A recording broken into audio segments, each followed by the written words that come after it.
শুনছো? হ্যাঁ গো। হ্যাঁ, আর তুমি কি ঘুমিয়ে পড়লে নাকি? ঘুমাবো না থেকে মাঝরাতে বসে হ্যান্ডেল মারবো?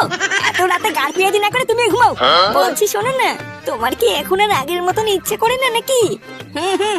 কয়েকটা দিন ধরে দেখছি তুমি আমার দিকে একদম তাকাচ্ছ না, আমার দিকে ঘুরেও দেখছো না। আমাকে তোমার আর ভালো লাগে না বলো? মাগিতে মাঝরাতে কি শুরু করলি বাতা?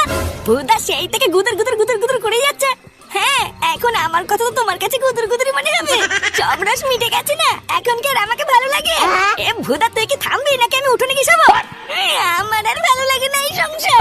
আর একটু শান্তিতে রাতে বেলা ঘুমাবো তার উপায় নেই, সেটাই ওনার রস উঠেই থাকে।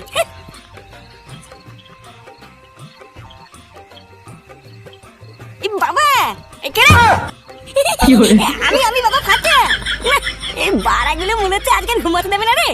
কি হয়েছে রে, এত রাতে বেলা না ঘুমিয়ে এখানে কি করছিস? হ্যাঁ, আমি এখানে শুবো? এখানে শুবি মানে? বাড়া এখানে এখানে শোয়ার জায়গা নেই, যা দাদুর কাছে গিয়ে শুকি। হ্যাঁ, দাদু তো বাড়িতে নেই, একা একা আমার ঘুমাচ্ছি না। এত রাতে বেলা দাদু বাড়িতে নেই? কি হলো, বাবা আবার কোথায় গেল?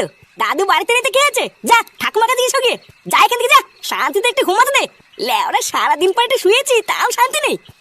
চুদ না বড় মাল, সারা ধ্যান না বাপ, আমাকে কেন নেবেন না ভেবেছি, আমি কিন্তু বুঝি না।